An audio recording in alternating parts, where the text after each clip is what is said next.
Hay historias que no empiezan con un crimen. Empiezan con algo mucho más silencioso. Empiezan con una omisión, con una decisión que se pospone, con una llamada que no se tomó con la urgencia necesaria. Esta es una de esas historias, porque no todas las tragedias llegan con sirenas. Algunas llegan despacio, sin ruido, sin testigos, sin que nadie parezca notarlo, hasta que ya es demasiado tarde. La madrugada del 24 de junio de 2022, una llamada de verificación de bienestar activó a los servicios de emergencia en Detroit. No era una alerta extraordinaria, no había gritos, no había reportes de violencia en curso.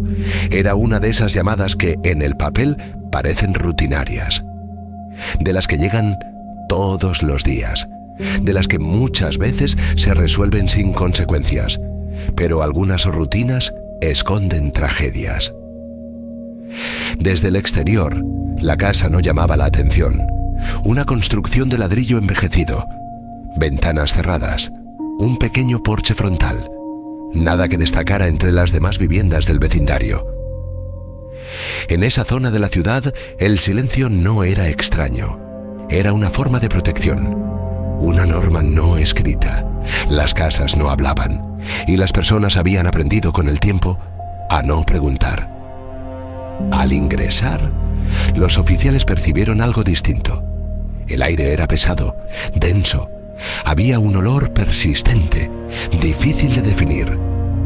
No era solo suciedad, no era únicamente abandono doméstico, era una mezcla inquietante, una señal de que algo llevaba demasiado tiempo sin resolverse. La inspección comenzó como tantas otras.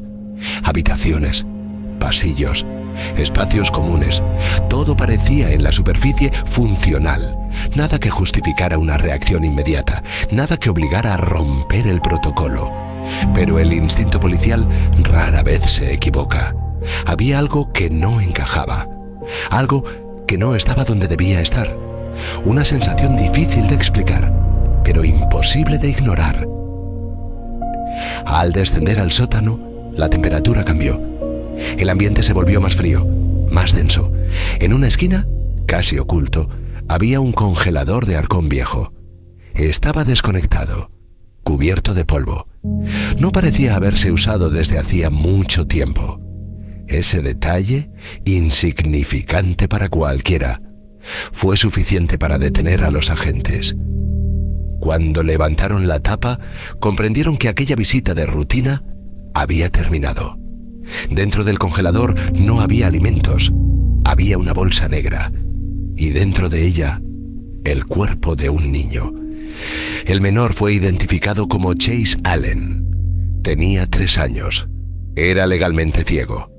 Dependía por completo de los adultos que debían cuidarlo, de quienes debían protegerlo, de quienes debían ser su único refugio.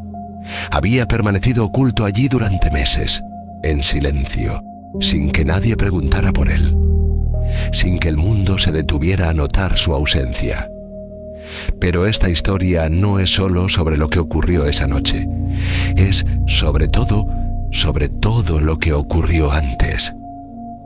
Durante años, los servicios de protección infantil habían recibido alertas relacionadas con esa vivienda.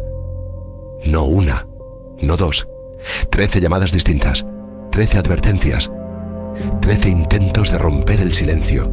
Vecinos, familiares, profesionales, personas diferentes en momentos distintos diciendo exactamente lo mismo. Algo no estaba bien. Cada llamada fue tratada como un evento aislado, un expediente, una visita breve, una anotación más en el sistema. Nadie unió los puntos, nadie observó el patrón completo. Las evaluaciones hablaban de condiciones insalubres, de falta de alimentos, de un niño con discapacidad viviendo en un entorno claramente inadecuado. Aún así, los casos se cerraban una y otra vez con la misma conclusión: riesgo moderado. El sistema, diseñado para proteger, funcionó como una cadena de compartimentos cerrados. Cada área hizo su parte, sin mirar el conjunto. Mientras los formularios se archivaban, el tiempo seguía avanzando dentro de esa casa. Y Chase seguía allí. Durante el interrogatorio posterior al hallazgo, la madre confesó lo ocurrido meses antes. Un episodio de violencia, una lesión grave y luego el miedo. Miedo a perder a sus otros hijos. Miedo a enfrentar las consecuencias. Miedo al sistema que ya la observaba. Ese miedo fue más fuerte que cualquier impulso de pedir ayuda. En lugar de llamar a emergencias, tomó una decisión irreversible. Ocultó el cuerpo. Continuó con su vida, como si el silencio pudiera borrar lo ocurrido, como si el tiempo pudiera hacerlo desaparecer. El proceso judicial comenzó poco después. Las pruebas forenses confirmaron la causa de muerte. Los testimonios revelaron un entorno de abuso prolongado. Incluso uno de los hermanos mayores declaró haber sido obligado a ayudar a ocultar el cuerpo. Una infancia rota, cargando un secreto que nunca debió existir. El juicio no solo examinó un crimen, examinó una cadena de fallos institucionales. Los registros de las 13 alertas fueron presentados ante el tribunal. Cada una representaba una oportunidad perdida. Una puerta que pudo abrirse.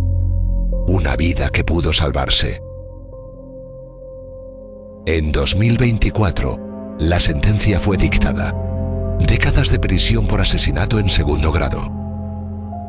La responsabilidad penal quedó establecida, pero el caso no terminó ahí. En 2025, una demanda civil histórica señaló a varios trabajadores estatales por negligencia grave. No por no haber recibido información, sino por no haber actuado a tiempo. El debate dejó de ser individual, pasó a ser estructural.